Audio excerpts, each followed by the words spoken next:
Assalamualaikum warahmatullahi wabarakatuh.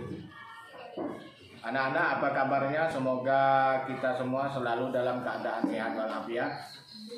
Pada pertemuan kali ini kita akan membahas tentang pelajaran 7. Mari mengenal Rasul-Rasul Allah. Pada subbab yang kedua, tugas dan sifat Rasul Allah. Namun seperti biasa, mari kita awali pelajaran kita dengan membaca surah Al-Fatihah. Semoga ditujukan kepada guru-guru kita dan kedua orang tua kita, dan kita lanjutkan dengan membaca doa sebelum belajar agar kita mendapatkan ilmu yang berkah. Baik, kita mulai. Bismillahirrahmanirrahim. Alhamdulillahi rabbil alamin. Ar-Rahmanir-Rahim. Maliki yaumiddin. Iyyaka na'budu wa iyyaka nasta'in. Ihdinas siratal mustaqim. Siratal ladzina an'amta 'alaihim ghairil maghdubi 'alaihim waladdallin. Amin. Raditu billahi rabba wa bil islami dina wa bi muhammadin nabiyya wa rasula. Rabbi zidni ilma warzuqni fahma. Amin. Baik anak-anak, kita mulai pelajarannya, yaitu pada pelajaran kali ini kita akan belajar tentang tugas dan sifat Rasul Allah. Pada pertemuan yang pertama kemarin, ya, pada pelajaran 7 ini, itu akan kemarin kita membahas tentang pengertian makna Rasul Allah. Apa itu Rasul sudah kita bahas di video yang pertemuan kemarin. Pada pertemuan yang ini kita akan membahas tugas dan sifat Rasul Allah. Apa tugas dari Rasul Allah?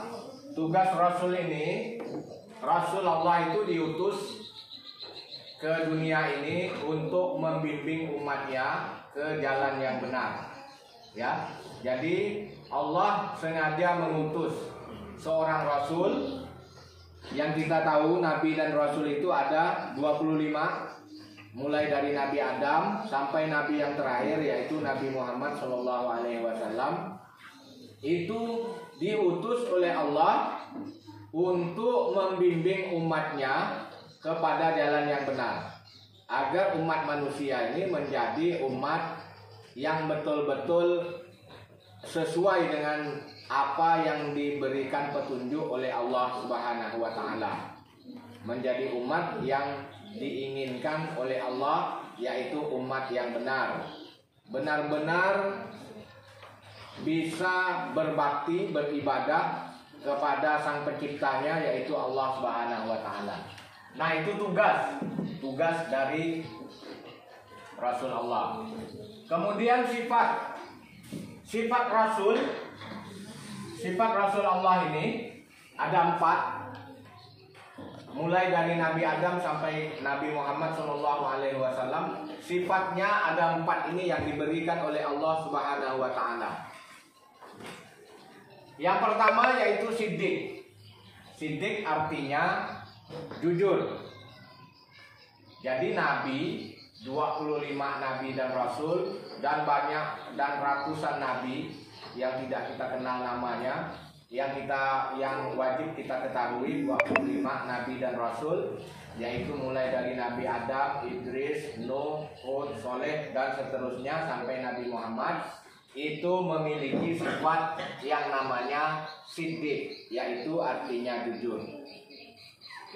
Nabi dan Rasul itu diciptakan oleh Allah dengan dibekali oleh sifat ini, sifat siddiq, jujur. Nah, bagi kita anak-anak sekalian, ini wajib mencontoh sifat Rasul ini agar kita bisa menjadi orang yang baik, jujur, ya, siddiq itu jujur. Jadi Nabi dan Rasul itu tidak pernah berbohong. Kita harus mengikutinya sebagai anak yang baik, sebagai manusia yang baik. Kita harus bisa selalu jujur dalam berkata, ya, jujur dalam berkata-kata, jujur dalam bertingkah laku, tidak bersandiwara. Kalau jujur dalam berkata-kata itu apa? Kalau kita belum belajar, katakan bahwa kita belum belajar. Misalnya orang tuanya nanya, ibunya, emaknya nanya, sudah belajar belum? Kita menjawabnya, kalau belum ya belum. Kalau sudah ya jawab sudah. Itu namanya jujur. Dalam bertingkah laku sama. Ketika kita belajar, kita belajar.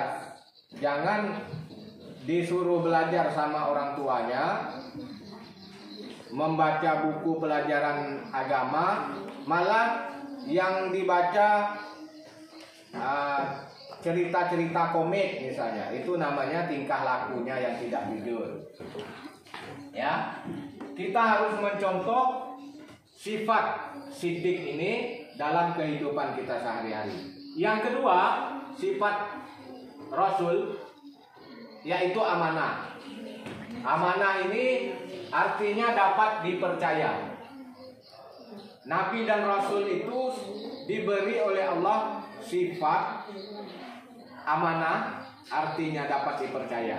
Kita harus dapat mencontohnya, mencontoh sifat Nabi dan Rasul ini, ya.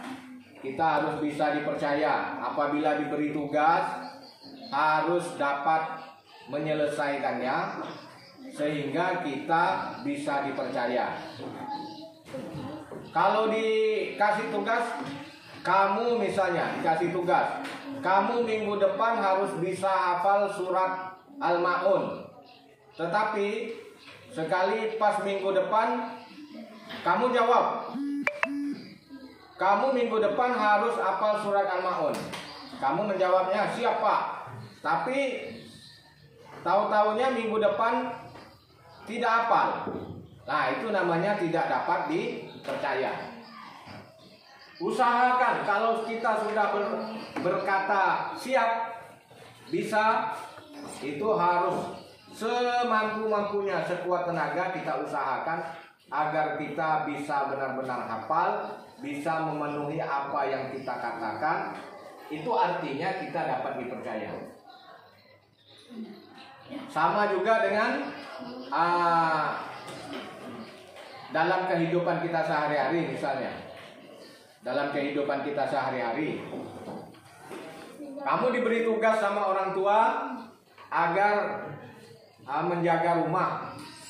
Nah, agar menjaga rumahnya supaya rumah itu tidak dimasuki hewan misalnya. Kalau kita di kampung kan rumah biasanya sering dimasuki ayam, ya. Nah, itu. Tapi setelah orang tuanya pulang dari belanja, tahu-tahu di dalam rumahnya banyak ayam masuk. Nah, ini itu tidak bisa dipercaya. Diberikan tugas tidak dapat melaksanakannya. Itu hati-hati, harus dihindari. Kita harus bisa mencontoh sikap Rasul ini, yaitu sikap amanah, sifat amanah, yaitu dapat dipercaya. Yang ketiga, sifat Rasul itu tabligh, artinya menyampaikan. Nabi dan Rasul itu seperti kemarin yang telah kita bahas, bahwa Nabi dan Rasul adalah seorang laki-laki yang diutus oleh Allah untuk menyampaikan wahyunya. Itu pengertian dari Rasul. Nah, ini ketika dia mendapat tugas dari Allah untuk membimbing umatnya, maka dia sampaikan kepada umatnya. Itu tabligh, menyampaikan. Yang keempat, sifat Nabi dan Rasul, sifat Rasul Allah, yaitu fatona, cerdas. Ya, ini harus kamu tiru juga. Sifatnya Rasulullah ini, cerdas ini. Bagaimana caranya? Dengan banyak membaca, banyak baca, banyak belajar, banyak membaca, ya. Jadi agar kamu bisa banyak pengetahuan. Apabila kita sudah banyak tahu, maka kita menjadi orang yang cerdas. Jangan sampai ditanya tentang sesuatu tak tahu, ditanya tentang ini tidak tahu, tanya tentang itu tidak tahu. Nah itu kurang cerdas namanya. Berusahalah untuk menjadi orang yang cerdas. Itu bisa diusahakan. Kemudian makanan-makanan kita makanan yang bergizi. Minuman kita minuman yang bagus-bagus. Jangan makan makanan yang tak ada gizinya. Nah, jangan minum minuman yang merusak pemikiran. Itu akan mengurangi kecerdasan kita. Kita harus mencontoh sifat Rasul ini. Terakhir sebagai kesimpulan dari pelajaran ini, jadi sifat Rasul itu ada 4. Siddiq artinya jujur, amanah dapat dipercaya, tabligh menyampaikan, fatonah cerdas. Ini harus kamu hafalkan tugas untuk kamu semua. Hafalkan 4 sifat Rasul ini: siddiq, amanah, tabligh, fatonah, serta dengan artinya. Demikian pelajaran kita pada kali ini. Kita akhiri dengan bacaan hamdalah bersama-sama. Alhamdulillahirabbil alamin. Assalamualaikum warahmatullahi wabarakatuh.